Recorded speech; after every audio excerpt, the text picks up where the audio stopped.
നമ്മളിന്ന് പഠിക്കാൻ പോകുന്നത് നമ്മുടെ യൂണിയൻ ആൻഡ് ഇറ്റ്സ് ടെറിട്ടറി ആണ്. നമ്മുടെ ആർട്ടിക്കിൾ എന്ന് വെച്ചാൽ നമ്മുടെ ഷെഡ്യൂളിൽ കുറച്ച് ആർട്ടിക്കിൾസ് ഉണ്ട്. അതിൽ ആദ്യത്തെ ആർട്ടിക്കിൾ നമ്മൾ പഠിക്കാൻ പോകുന്നത്. അപ്പോൾ ഈ ആദ്യത്തെ ആർട്ടിക്കിൾ പറയുന്നതെന്ന് വെച്ചാൽ India Bharat shall be a union of states. India ഭാരതാണ്, അതൊരു യൂണിയൻ ഓഫ് സ്റ്റേറ്റ്സ് ആണെന്ന് പറയുന്നവര്. ഓക്കെ. പിന്നെ nobody can divide independently states as a new country. വെച്ചാൽ നമ്മുടെ ഇന്ത്യയിലെ ഒരു സ്റ്റേറ്റും പ്രത്യേകം വെച്ചാൽ ഇന്ത്യയിൽ ഒരു സ്റ്റേറ്റും പ്രത്യേകം പോയിട്ട് ഒരു കൺട്രി ഫോം ചെയ്യാൻ പറ്റത്തില്ലായിരിക്കും. ഓക്കെ. പിന്നെ states plus territories were mentioned in the schedule 1. Schedule 1 പറയുന്നത് വെച്ചാൽ നമ്മുടെ സ്റ്റേറ്റ്സും ടെറിട്ടറീസും അവിടെ കൊടുത്തിട്ടുണ്ടെന്നാ. നമുക്ക് ഇന്ത്യയിൽ ഇപ്പം 28 സ്റ്റേറ്റ്സും 8 UTസും നമ്മുടെ കയ്യിലുണ്ട് ഇപ്പം കറന്റ്ലി. ഓക്കെ. പിന്നെ territory of India union of States only States. നമ്മുടെ ഇന്ത്യയുടെ ഭാഗങ്ങൾ എന്തൊക്കെയാണ്? ഒന്ന് യൂണിയൻ ഓഫ് സ്റ്റേറ്റ്സ് ആണ്. അതെന്തൊക്കെയാണെന്ന് വെച്ചാൽ നമ്മുടെ ആൻഡമാൻ നിക്കോബാർ, അത് നമ്മുടെ കൺട്രിയിൽ നിന്ന് കുറച്ച് മാറി കിടക്കും അത്. ഓക്കെ. പക്ഷെ അതും നമ്മുടെ ഒരു ടെറിട്ടറിയുടെ ഭാഗത്ത് വരുന്നതാണ്. ഓക്കെ. പിന്നെ അടുത്താണ് വരുന്നത് നമ്മുടെ ആർട്ടിക്കിൾ 2. ആർട്ടിക്കിൾ 2 പറയുന്നത് വെച്ചാൽ it gives the parliament power that if any state in not of the Indian part by using article 2 the parliament can add any state part of India. നമുക്കറിയാം സിക്കിം ഒരു കാലത്ത് നമ്മുടെ ഇന്ത്യയുടെ ഭാഗമല്ലായിരുന്നു. അപ്പം നമുക്ക് ആർട്ടിക്കിൾ 2 വഴി നമുക്ക് ഏതൊരു കൺട്രി നമുക്ക് ഇന്ത്യയുടെ പാർട്ട് എടുക്കാൻ പറ്റും. അതിന്റെ എക്സാമ്പിൾ ആണ് സിക്കിം. സിക്കിം നമ്മൾ ഇൻഡിപെൻഡൻസിന്റെ ശേഷമാണ് സിക്കിം നമ്മളോട് ചേർന്നത്. ഇപ്പം കറന്റ് ന്യൂസ് പറയുന്നത് വെച്ചാൽ ചിലപ്പം ഫ്യൂച്ചറിൽ ഇൻ കേസ് ഭൂട്ടാൻ നമ്മുടെ ഭാഗമാവാൻ ചാൻസ് ഉണ്ട്. അപ്പം ഈ ആർട്ടിക്കിൾ 2 വെച്ച് നമുക്ക് ഏതൊരു കൺട്രി നമുക്ക് ഇന്ത്യയുടെ ഒരു പാർട്ടായിട്ട് നമുക്ക് എടുക്കാൻ പറ്റും. ഓക്കെ. പിന്നെ വരുന്നതാണ് നമ്മുടെ ആർട്ടിക്കിൾ 3. ഓക്കെ. പിന്നെ ഞാൻ പറയും ഈ ആർട്ടിക്കിൾ 2ന്റെ എക്സാമ്പിൾ വരുന്നുണ്ട് പോണ്ടിച്ചേരി, ഗോവ, സിക്കിം. ഈ ഗോവ ഒരു കാലത്ത് പോർച്ചുഗീസിന്റെ അണ്ടറിലായിരുന്നു, പോണ്ടിച്ചേരി, അതുപോലെ സിക്കിം. പിന്നെ നമ്മൾ ആർട്ടിക്കിൾ 2 വെച്ചാണ് നമ്മൾ ഇതിനെല്ലാം നമ്മുടെ ഇന്ത്യയുടെ അകത്ത് കൊണ്ടുവന്നത്. ഓക്കെ. പിന്നെ article 3 gives the power to the parliament to formation of new states and alternation of area and changes name of existing states. Article 3 പറയുന്നത് വെച്ചാൽ ആർട്ടിക്കിൾ 3 ഒരു പവർ കൊടുക്കും പാർലമെന്റിന്. അതിന് എന്നുവെച്ചാൽ നമുക്കറിയാം പണ്ട് നമ്മുടെ ഇന്ത്യയുടെ സ്റ്റേറ്റിനകത്ത് ആന്ധ്രാപ്രദേശിന്റെ സിംഗിൾ സ്റ്റേറ്റ് ആയിരുന്നു. പിന്നെ ഡിവൈഡ് ചെയ്താണ്. അപ്പം നമുക്ക് ഇന്ത്യയിലെ ഏതൊരു സ്റ്റേറ്റിനെ നമുക്ക് ഡിവൈഡ് ചെയ്യാൻ പറ്റും, അതിന്റെ പേര് മാറ്റാൻ പറ്റും. നേരത്തെ ആന്ധ്ര ഒറ്റ സ്റ്റേറ്റ് ആയിരുന്നു, പിന്നെ ഡിവൈഡ് ചെയ്ത് തെലങ്കാനയായി, അതുപോലെ ആന്ധ്രയായി. പിന്നെ കഴിഞ്ഞ വർഷം നമ്മുടെ കേരള ഗവൺമെന്റ് നമ്മുടെ കേരളത്തിന്റെ പേര് മാറ്റിയിട്ട് കേരളമാക്കി, കേരളം. അപ്പം നമുക്ക് ഈ ആർട്ടിക്കിൾ 3 നമുക്ക് റൈറ്റ് വരും ടു ചേഞ്ച് അവർ territory of the state or no be divided and also we can change the state naming. Okay. So പിന്നെ വേറെ സംഭവം ഇതുവഴി നമുക്ക് വേണമെങ്കിൽ നമ്മുടെ സ്റ്റേറ്റിന്റെ വേണമെങ്കിൽ നമുക്ക് ഏരിയ കൂട്ടുകയും ചെയ്യാം, കുറയുകയും ചെയ്യാം. ഓക്കെ. വെച്ചാൽ നമുക്ക് ഏരിയ പ്ലസും ചെയ്യാം മൈനസും ചെയ്യാം. ഇപ്പൊ നമ്മൾ വിചാരിക്കുമോ നമ്മുടെ ഇതുപോലെ മുല്ലപ്പെരിയാർ ഡാം നമുക്ക് കുറച്ചുകൂടെ അവിടെ നിന്ന് കുറച്ച് ലാൻഡ് നമുക്ക് കുറച്ചുകൂടെ വേണം. അപ്പൊ നമ്മള് മറ്റേ സ്റ്റേറ്റിൽ നിന്ന് നമ്മൾ കാര്യം പറഞ്ഞ് നമ്മൾ ആ സ്റ്റേറ്റിയുടെ പകുതി ഭാഗം നമ്മൾ എടുക്കും. അപ്പം നമുക്ക് അങ്ങനെ വേറെ ഒരു സ്റ്റേറ്റിന്റെ ലാൻഡ് നമുക്ക് എടുക്കാൻ പറ്റും. ഓക്കെ. ആർട്ടിക്കിൾ 4 പറഞ്ഞു വെച്ചാൽ article 4 says in the article 2 and 3 no need of constitutional amendment needed. ഇനി പറഞ്ഞു വെച്ചാൽ നമ്മുടെ ആർട്ടിക്കിൾ 4 പറയുന്ന വെച്ചാൽ ആർട്ടിക്കിൾ 2, 3 നമുക്ക് ആവശ്യമില്ല അമെൻഡ് ചെയ്യാൻ. എന്ന് വെച്ചാൽ in any one want to change any things from the constitution they have to go through article 368. The 368 involves special majority ratification from state. എന്ന് വെച്ചാൽ നിങ്ങൾക്ക് ഏതെങ്കിലും ഒരു അമെൻഡ് ചെയ്യണോ ആഗ്രഹിച്ചോ, അപ്പൊ നിങ്ങൾക്ക് ഇപ്പം ഒരു നിങ്ങളുടെ സ്റ്റേറ്റിന്റെ പേര് മാറ്റണോ എന്ന് ചെയ്യണോ വെച്ചോ, അപ്പൊ നിങ്ങൾക്ക് ഈ ആർട്ടിക്കിൾ 368 വഴി നിങ്ങൾക്ക് നിങ്ങളുടെ സ്റ്റേറ്റിന്റെ പേര് മാറ്റാൻ പറ്റുന്നതായിരിക്കും. You just need a single majority അല്ല, പ്ലസ് അതിന്റെ കൂടെ എക്സ്ട്രാ മെജോറിറ്റിയും വേണം. എന്ന് വെച്ചാൽ നമുക്ക് ആ സ്റ്റേറ്റിന്റെ ഇപ്പം നമ്മുടെ കേരളം എന്ന പേര് വരാൻ കാരണം കേരള ഫസ്റ്റ്, നമ്മുടെ ഏൻഷ്യൻ ടൈമിൽ നമ്മുടെ കേരളത്തിന്റെ പേരാണ് കേരള പുത്ര എന്ന് പറയുന്നത്. നമ്മുടെ പണ്ടത്തെ കേരള പേരാണ്. പിന്നെ അത് കേരളമായി, പിന്നെ കേരളമായി ഇപ്പം. അപ്പം നമ്മുടെ സ്റ്റേറ്റിന്റെ പേര് നമുക്ക് മോഡിഫൈ ചെയ്യണമെങ്കിൽ the parliament അല്ലെങ്കിൽ the constitution must have some majority to ratify the state name. Okay, but the article 4 provide a shortcut to law and control the territories. No need of amendment. അപ്പം നമുക്ക് ഇപ്പം ഇപ്പൊ ഞാൻ പറയാ, ഇപ്പൊ ഞാൻ എം പി വെച്ചോ, അപ്പൊ ഞാൻ പോയി ഇപ്പം ഞാൻ എം പി ഞാൻ പോയി പറയും പോലെ പാർലമെന്റിൽ ഇതുപോലെ എന്റെ സ്റ്റേറ്റിന്റെ പേര് മാറ്റണം.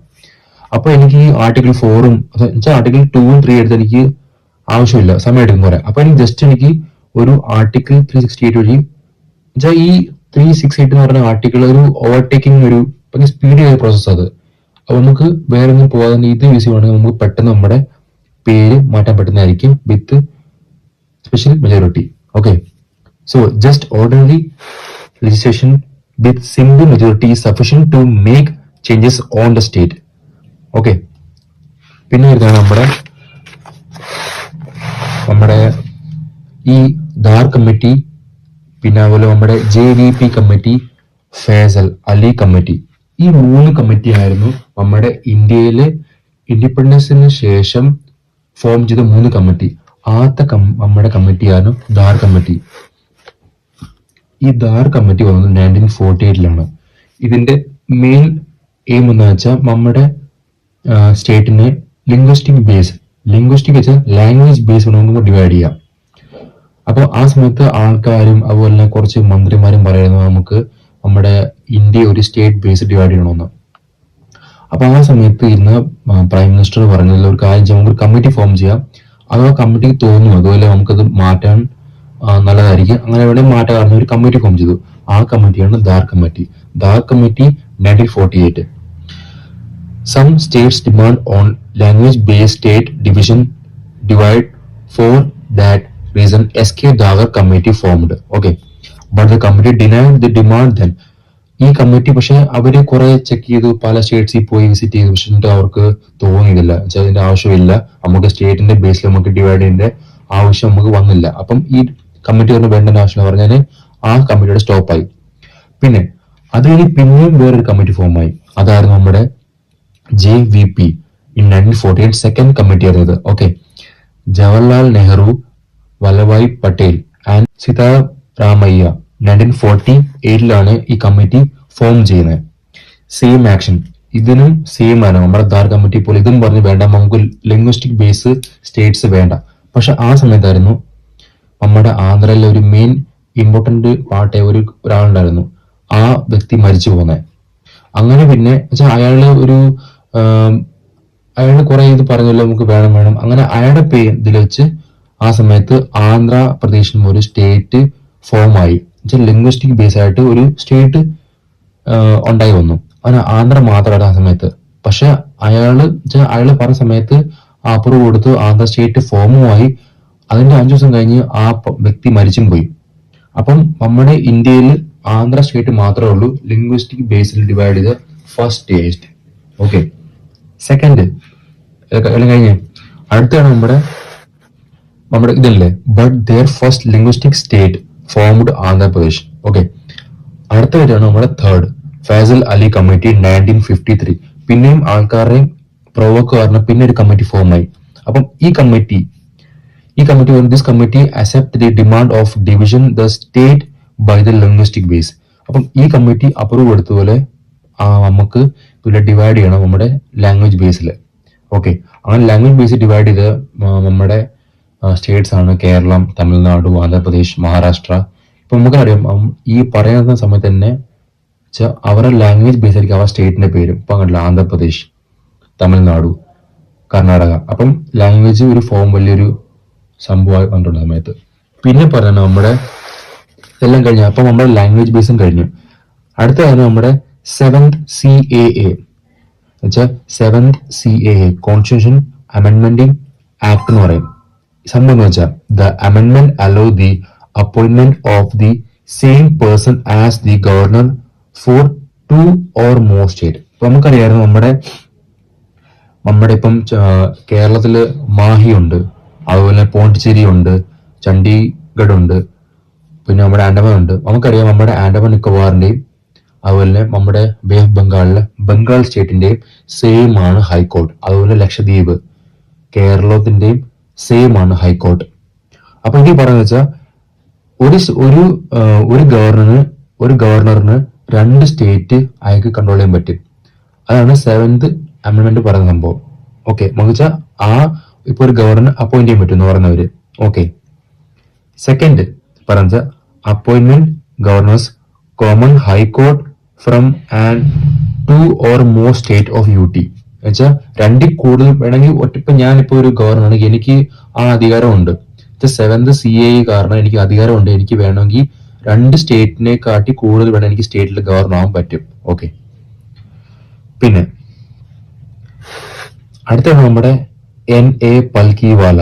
ഈ പൽക്കിവാല ഇയാൾ പറഞ്ഞ സംഭവമാണ് നമ്മുടെ preamble preamble identity card of the constitution. ഇതൊരു ടേം ആണ് നമ്മുടെ എക്സാമിൽ ചിലപ്പോൾ വരുന്നത്. നമുക്കറിയാം SSCയിലും അതുപോലെ തന്നെ നമ്മുടെ NTPC റെയിൽവേയിലും ഈ ക്വസ്റ്റ്യൻ വന്നതാണ്. ആരാണ് പറഞ്ഞതുപോലെ preamble is the identity card of the constitution. ആ വ്യക്തിയുടെ പേരാണ് NA പൽക്കിവാല. ഓക്കെ,